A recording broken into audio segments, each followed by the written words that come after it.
3 अप्रैल 1919 अमृतसर का जलियांवाला बाग क्रूरता और मानवता को शर्मसार कर देने वाली एक ऐसी घटना का गवाह बना जिसने हमेशा के लिए ब्रिटिशर्स के चरित्र पर एक काला दाग लगा दिया।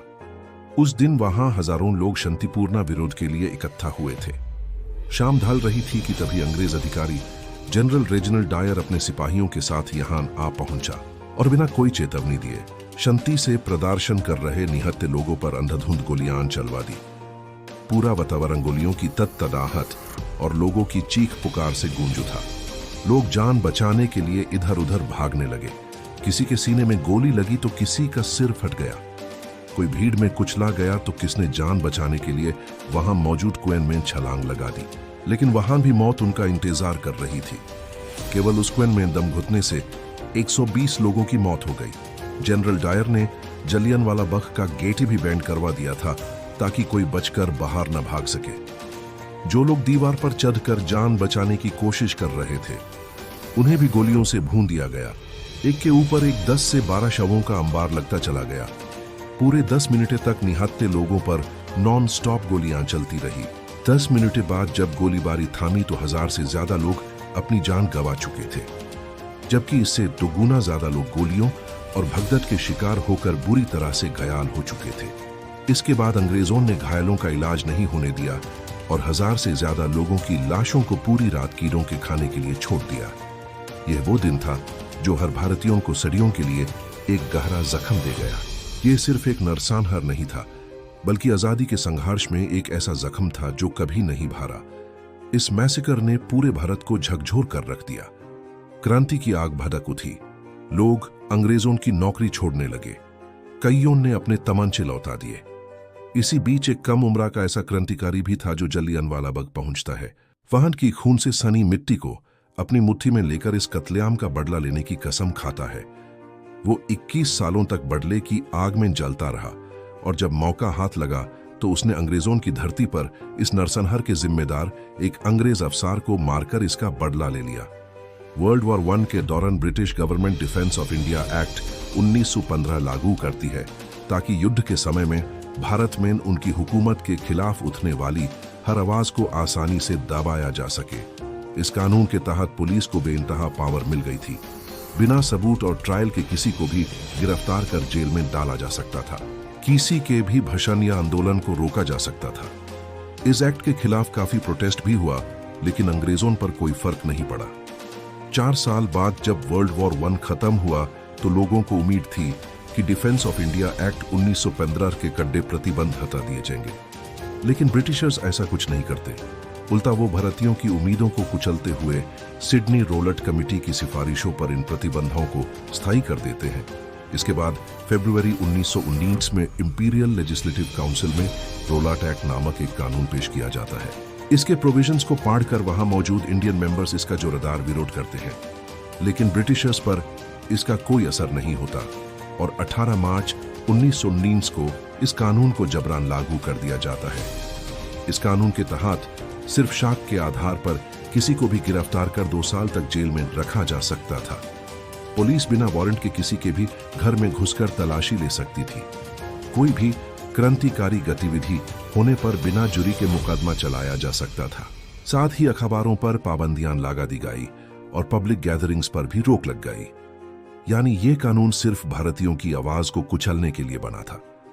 अंग्रेज एक ऐसा भय का माहौल बनाना चाहते थे कि कोई हिंदुस्तानी उनके खिलाफ बगावत करने की हिमाकत न कर सके। भारत के फ्रीडम फाइटर्स अंग्रेजों की इस मंशा को समझ चुके थे, इसलिए उन्होंने इसका जोरदार विरोध किया। कानून पास होते ही देश भर में हंगामा मच गया। हर जगह इसके खिलाफ विद्रोह होने लगे।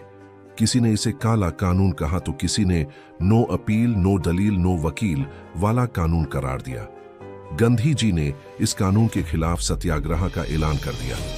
उन्होंने कानून के पास होने के 3 हफ्ते बाद 6 अप्रैल 1919 को एक देशव्यापी आंदोलन की शुरुआत की, जिसे रोलट सत्याग्रह के नाम से जाना जाता है। इसमें उन्हें राजेंद्र प्रसाद, JB कृपलानी, वल्लभ भाई पटेल, राजागोपालाचारी, जवाहरलाल नेहरू, हकीम अजमाल खान, डॉक्टर MA अंसारी, स्वामी श्रद्धानंदा और हसन ईमान जैसे बड़े नेताओं का भी समर्थन मिला। बड़े बड़े नेताओं के सुर से सुर मिलाते हुए आम लोग भी इस आंदोलन का हिस्सा बन गए। देश भर में विरोध प्रदर्शन शुरू हो गए, हड़ताल होने लगी, दुकानें बैंड हो गई, लोगों ने काम पर जाना बैंड कर दिया। जगह जगह इस कानून के खिलाफ सभाएं आयोजित की जाने लगी। स्टूडेंट्स ने स्कूल और कॉलेजेस का बहिष्कार कर दिया। इससे देश में लगभग बंद जैसी स्थिति उत्पन्न हो गई। अंग्रेजों को भारतीयों का यह विरोध बिल्कुल भी बर्दाश्त नहीं हो रहा था और फिर पंजाब में वो हुआ जिसने भारत के इतिहास को हमेशा के लिए बदल दिया। 9 अप्रैल 1919 को रामनवमी के दिन हिंदू और मुस्लिम एक साथ एक बड़े जुलूस में उतरे। मुस्लिमों ने इस दौरान तुर्की सैनिकों की तरह लिबास पहन रखा था। इतने बड़े लेवल पर हिंदू और मुस्लिमों की एकता देखकर अंग्रेजों की हालत खराब हो गई। पंजाब में कांग्रेस के 2 बड़े नेता डॉक्टर सैफुद्दीन किचलू और डॉक्टर सत्यापाल अंग्रेजियों के खिलाफ इस प्रोटेस्ट को लीड कर रहे थे। इसलिए अगले ही दिन 10 अप्रैल 1919 को अंग्रेजों ने डॉक्टर सैफुद्दीन किचलू और डॉक्टर सत्यापाल को गिरफ्तार कर जेल में डाल दिया। इसी बीच गांधी जी ने भी पंजाब के हालात का जायजा लेने के लिए मुंबई से पंजाब आने का फैसला किया। इस खबर को सुनकर ब्रिटिशर्स ने उनके पंजाब में घुसने पर रोक लगा दी, लेकिन गांधी जी इस पाबंदी को नजरअंदाज करते हुए ट्रेन से पंजाब के लिए निकाल पड़े। जैसे ही उनकी ट्रेन दिल्ली के पास पलवाल रेलवे स्टेशन पहुंची, अंग्रेजों ने उन्हें अरेस्ट कर लिया। 2 दिन के भीतर 3 बड़े नेताओं की गिरफ्तारी के बाद पंजाब में विद्रोह और भी भड़क उठा। 10 अप्रैल को ही अपने नेताओं की रिहाई की मांग को लेकर करीब 500 लोगों ने सिविल लाइंस तक एक विशाल मार्च निकाला। इस दौरान प्रदर्शनकारियों की अंग्रेज सैनिकों से मुठभेड़ भी हुई। सैनिकों ने भीड़ को कंट्रोल करने के लिए फायरिंग शुरू कर दी, जिसे गुस्से में आकर प्रोटेस्टर्स ने भी कई अंग्रेजों की जान ले ली और सरकारी संपत्ति को भी नुकसान पहुंचाया। गुस्साई भीड़ जब शहर वापस लौटती तो उसने रास्ते में एक अंग्रेज missionary teacher miss Marcela Sherwood को घेर लिया और उन पर हमला कर दिया। वो बुरी तरह घायल हो गई, लेकिन किसी तरह पास के कुछ लोकल लोगों ने उन्हें बचाकर सुरक्षित जगह पहुंचा दिया। ब्रिटिश सरकार लोगों के बढ़ते विद्रोह से आग बाबूला हो गई। उसी दिन जालंधर में तैनात जनरल डायर को इन हिंसा घटनाओं को कंट्रोल करने के लिए तुरंत अमृतसर पहुंचने का आदेश दिया गया। अमृतसर में भारी संख्या में आर्मी की तैनाती कर दी गई और पूरे पंजाब में मार्शल लॉ लागू कर दिया गया। मार्शल लॉ ने पंजाब की स्थिति को और भी नाजुक बना दिया। अब अमृतसर एक आग के ढेर पर बैठा हुआ शहर था। लोग गुस्से में थे और अंग्रेज हिंसा पर उतारू थे। 2 दिन बाद बैसाखी का त्योहार आने वाला था। अमृतसर के लोग इस अवसर पर जलियांवाला बाग में इकट्ठा होकर एक शांतिपूर्ण सभा करने का फैसला करते हैं। 13 अप्रैल 1919 को बैसाखी के दिन अमृतसर के जलियांवाला बाग में अंग्रेजों की दमनकारी नीतियों और डॉक्टर सैफुद्दीन किचलू और डॉक्टर सत्यपाल की गिरफ्तारी के विरोध में एक सभा आयोजित की गई, जिसमें कुछ नेता भाषण देने वाले थे। शहर में कर्फ्यू लगा हुआ था, फिर भी वहां लोगों का आना जारी रहा और दोपहर तक उनकी संख्या लगभग 15,000 तक पहुंच गई।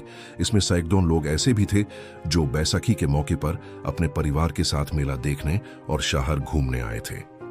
लेकिन जब उन्हें शांतिपूर्ण सभा की खबर मिली तो वो भी जलियांवाला बाग पहुंच गए।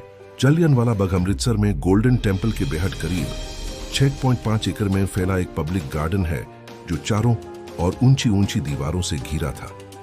उस समय जलियांवाला बाग के अंदर जाने और बाहर निकालने के लिए सिर्फ एक नैरो रास्ता था। यहाँ एक कुआं भी था जिससे राहगीर अपनी प्यास बुझाते थे। कुएं के आसपास काफी लोग बैठे थे, लेकिन उन्हें यह नहीं पता था कि कुछ ही पलों में यह कुआं उनकी मौत की गवाही बनने वाला था।